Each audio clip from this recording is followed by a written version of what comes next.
Newcastle United were well beaten against Brighton in a worrying display by Eddie Howe's side, and here are 5 things we learned from the visitors' 3-1 loss at the Amex. Newcastle United have suffered a damaging 3-1 defeat against Brighton following a poor performance at the Amex. Newcastle were the architects of their own downfall on an evening. Man of the match Evan Ferguson scored a hat-trick against the Magpies. It was Ferguson who opened the scoring before the half-hour mark after a series of errors at the back, and the Ireland international doubled Brighton's advantage midway through the second half with an effort from distance. Ferguson grabbed his third in the 70th minute when his shot took a wicked deflection before substitute Callum Wilson pulled one back for Newcastle late on. Here are 5 things we learned from the game. Read more. Newcastle had the joint best defence in the Premier League last season, but you would not have known it on Saturday. Let's start with Evan Ferguson's opener in the 27th minute. It all came from a poor Nick Pope clearance, which was played straight to Pavis Echuipanen. The Brighton defender slipped the ball through to Kaoru Mitoma and, although Pope recovered well, to deny the Japan superstar with his feet. Tunnelly then failed to clear. Worse still, Tunnelly did not rush out to block Billy Gilmour's subsequent long-range effort, which Pope spilled, and there was the unmarked Ferguson to knock in the rebound. Ferguson was not done yet. There were 65 minutes on the clock when Bruno was sucked in and Newcastle's midfield was bypassed far too easily following a simple pass forward. Ferguson then had the time and space he needed to pick his spot with a superb effort from distance. Newcastle's defending for Ferguson's third and final goal was not much better. Mitoma was allowed to skip through and slip the ball to Ferguson, who took a touch inside that Dan Burn was too slow to react to, before unleashing a shot that took a wicked deflection to nestle in the net. Newcastle have now kept just 2 clean sheets since February, and, on an evening the injured Sven Botman was missed.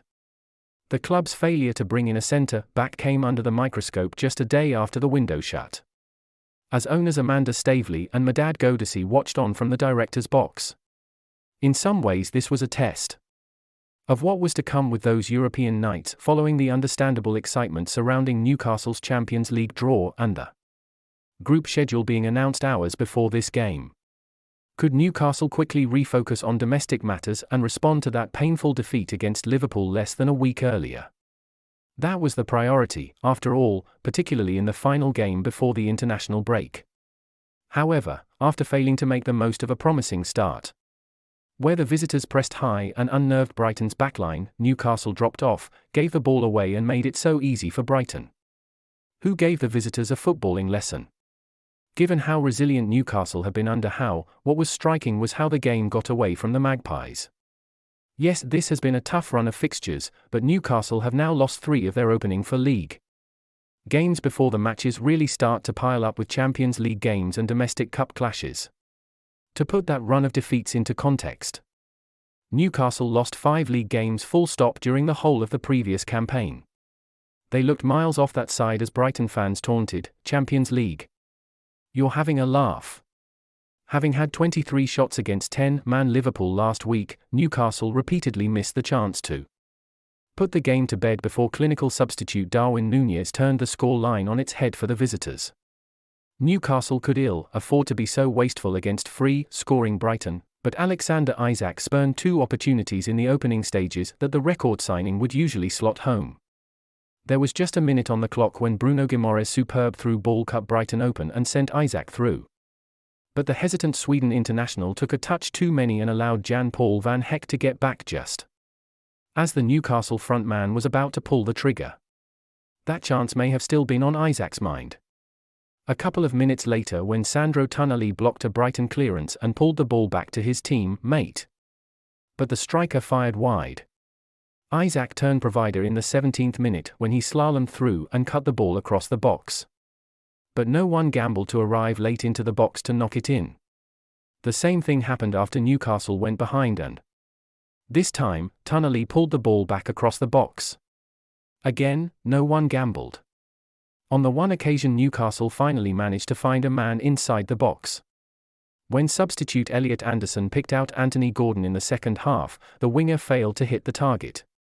By the time Newcastle finally found their scoring boots, In stoppage time, it was too late despite Callum Wilson's best efforts following the number 9 smart finish. Newcastle were 3-0 down in the 70th minute, yet you would not have known it if you glanced at the away end. No one had left early as hundreds of Geordies swung their shirts in the air and repeatedly sang, "Is this the way to Barcelona? Bayern Munich, Lazio, Roma Geordie boys are taking over. Champions League awaits for me." For 20 minutes straight. Some special trips await to Milan, Dortmund and Paris in the coming weeks and months, but Newcastle need to buck up their ideas if they are to do their incredible support justice. Whatever strong words were uttered at half-time, they did not have the desired effect. Sloppy Newcastle lived dangerously at the back time and time again and repeatedly tried to play out from inside their own box as Brighton snapped at their heels and pinned the black and whites back. Eddie Howe soon saw enough and, tellingly, made a triple change before the hour mark, much earlier than he usually does, in an effort to change the momentum of the game. Off came Joe Linton, Sandro Tonali and Miguel Almiron. On came Sean Longstaff, Elliot Anderson and Callum Wilson as Alexander Isak was pushed out to the left and Anthony Gordon was moved over to the right.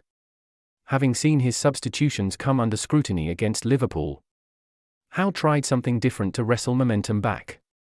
It did not work. Indeed, it said it all that, at 3-0 down, Howe brought on captain Jamal Lascelles as well as Harvey Barnes with a quarter of an hour to go after his side were repeatedly undone at the back.